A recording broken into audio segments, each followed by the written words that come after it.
Nakakatakot. Nakakatakot siyang gamitin. Pero sige, iswatch natin. Oh, original talaga. Smell pa lang. Parang hindi talaga siya usable. Parang expired na siya.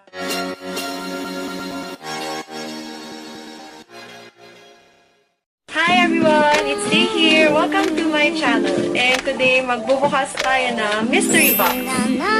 So, itong mystery box na to, galing siya sa Shopee. And sabi dito, galing siya kay sender 478 shop. Pero hindi naman yun yung name ng Shopee name.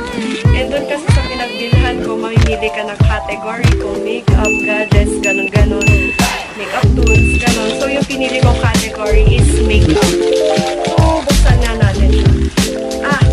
Yung price pala, it is 500 pesos. Ewan ko lang kung masascam ako or not. Pero, let's hope no. Let's hope not. Okay. So, ganyan. Hindi siya kahon. Paper bag siya.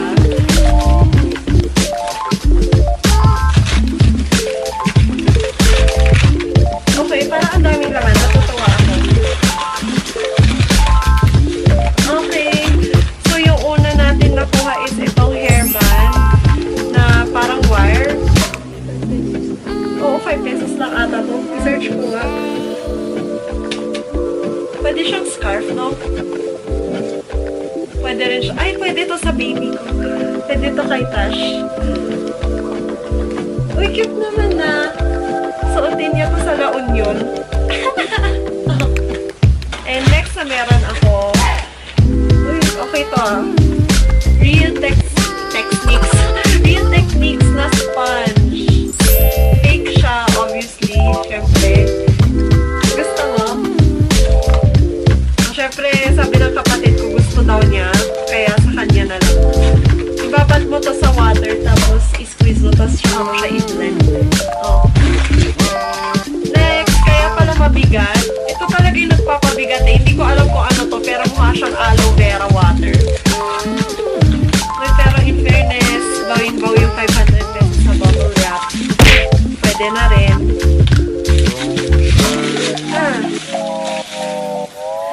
Aloe vera nga siya. Ito ay aloe vera. Fresh and toner, sabi. Toner daw. Ganyan siya kalaki. Search ko nga kung magkano to. So, na-search ko na yung price ng toner na to nakalagay France 4C. Ito nakalagay France 4C dito. Tapos, yung price niya is 140 pesos. So, magkano na yung lahat? 140 plus 50 pesos na sponge. 190 plus 5 pesos. 195 pesos na. Okay, next. Bubuksan na natin ito. Hindi ko alam kung ano yung mga to. So, gupitin na natin. Sabi ni seller, US makeup daw. Sabi niya. Baka mga hindi niya ginagamit. Okay, so ito yung una kong nakita. Ano ba to? Sabi, Speed Eyeshadow Ombre a Papyrus.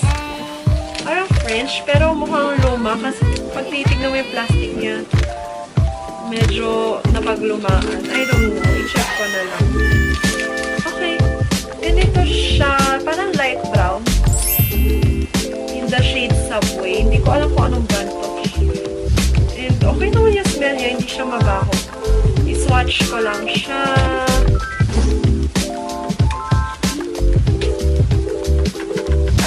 Hindi siya masyadong kita. Parang more on shimmer siya. Hindi siya brown. Parang highlighter siya. Tapos yung next, itong Maybelline New York na Master Glaze. And may presyo pa talaga nilagay si seller na 200 pesos. Compute na lang natin later. Uy, nakasil pa siya. Ito, original to. I can tell. I know. Oh, original talaga. Smell pa lang. Swatch ko lang ha. Uy, maganda to oh. Maganda siya. Tingnan mo. Ganda siya. Blush. Next is itong tali ng hair. Okay pa naman siya. Mukhang bago pa. Siguro 10 pesos to. Next is itong, ano to? Sabi, Color Whisper. Tapos sabi pa ni seller,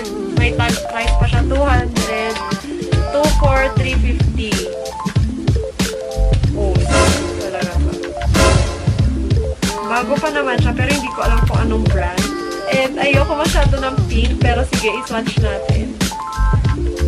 Hindi siya masyadong kita, oh. Parang gloss lang siya na mema na nilagay. Ayoko to. And next is itong NYC. Ano to? Foundation. New York Color Foundation. Sabi ni seller, 200 pesos daw. Pero pag titignan ko yung sa loob, parang namuo na siya. Ewan ko, siguro nung transport or ewan ko, nakakatakot. Nakakatakot siyang gamitin. Pero sige, iswatch natin. Parang nagsiseparate na yung oil sa color niya mismo. Oh my gosh. I think it's expired na. I think ayun no, more on the oily side siya. And ang pangit na ng coverage niya. It's so wet. Okay, itong foundation na to, parang hindi talaga siya usable. Parang expired na siya. So, hindi ko na ito i-compute kasi na-scam talaga ako dito. Kasi tingnan mo sa loob, namumuo siya. Hindi ata siya makita sa camera, pero talaga, ayan nakikita nyo, may buo sa loob. Ayoko siyang gamitin. Natatakot ako. So, hindi ko na siya isasama sa computation kasi halatang expired. So, next that I have is this Wet n Wild Mega Sleek Lip Gloss. Ganyan siya. And ito, bago pa siya. Looks bago. Sa swatch ko na lang siya. Ang tibay ng pagkasin.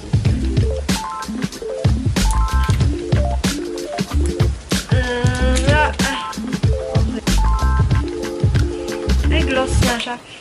Mabango siya. Amoy watermelon. And orange siya. Gusto ko ng mga orange shades. Either orange or red. Ayan. Para siyang yung Tony. Para siyang yung The Face Shop na tint. Pero gloss siya. Maganda siya. Okay, gusto ko to. Buti naman. Okay, ayon sa pag-research ko, sabi sa Wet n Wild store, it is $2.49. 2.49 times 50. 124.5 pesos. So, yun na lahat. Iko-compute ko lang ha. Okay, so magko-compute na tayo kung magkano yung nakuha natin. Una is yung 5 pesos na headband, yung sobrang nipis. Nagawa sa wire. And next is yung sponge na Real Techniques, which is, I think, 50 pesos kasi it's not original. And di ba 50 pesos na binibenta yung mga ganon. Next is yung toner na aloe vera, which is 140 pesos. Plus 10 pesos yung tali ng hair na may panda. Next is yung eyeshadow, which is, I think, 100 pesos.